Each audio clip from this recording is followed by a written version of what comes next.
Good evening, campers. Let's get down to business, but not to defeat the Huns. Just get this review out of the way. Wretchedness by Andrei Tichy, translated by Nicola Smalley.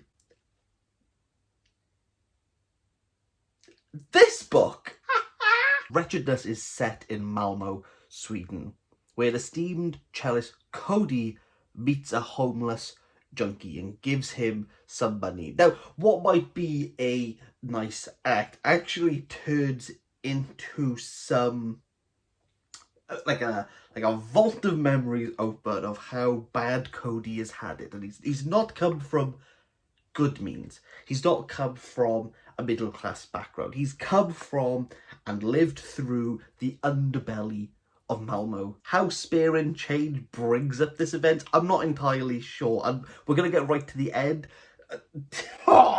We try like in a really artsy way to link it back around, to make it one whole story. Like, who is the junkie? Who is the cellist? Don't like. Tichy as an author likes using what I call the wall of text approach, where each chapter is just a wall of exhaustible text. It's just reams, it's just everything out on a page. It's meant to make you feel breathless, it's meant to make you feel claustrophobic, make you want to feel as though you're right there, you're really in the tension here.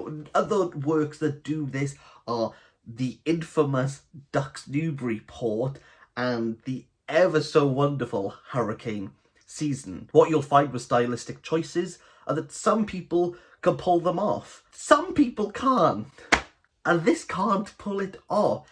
It is dry. This is a wall of text, but the prose is brick.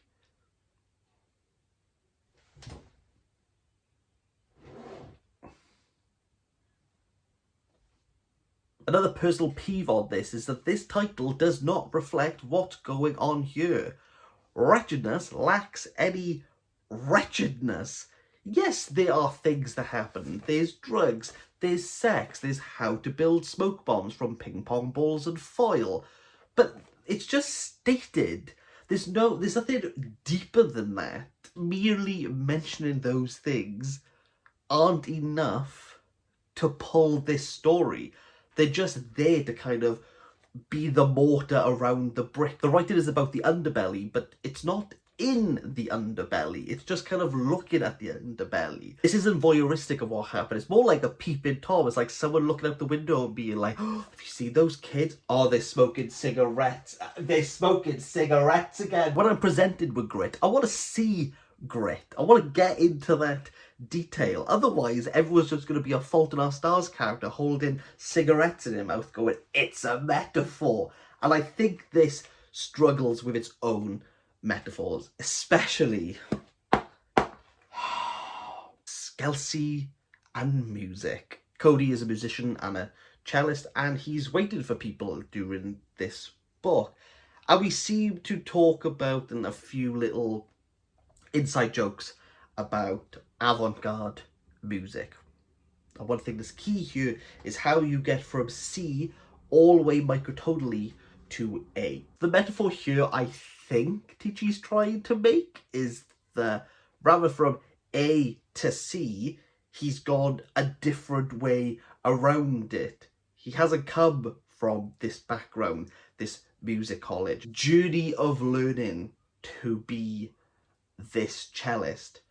He's come from the back ends, he's come from the alley, he's scummed his way up to this position. And this interplay with avant-garde music possibly is why the structure is the way it is, and the fact that this trying and is really trying to make like a cyclical end. This is the literary equivalent of teenagers in hoodies going to a kids park at like around 4 p.m, like just after school, to look hard, but really everyone's looking at them going, where's your parents? Come on, get home. It's getting late, there's tea time, there's chips in the oven. Come on. Come on, get out to the park. Get out. Stop swearing. Come on. Get home. You're young. Just stop acting tough. Stop acting tough. just stop acting tough. Like, no one's impressed by this. Like, you're impressing your mates? What are you doing? Just go home. Just go home. This is like a kid's park. Like, what are you doing here? Like, just go home. Like, you're 13. Just stop. Like, who are you? Like, are you trying to act tough in front of 5-year-old kids? Whoa. Just go home. Come on. Come on, the sun's coming down. Come on.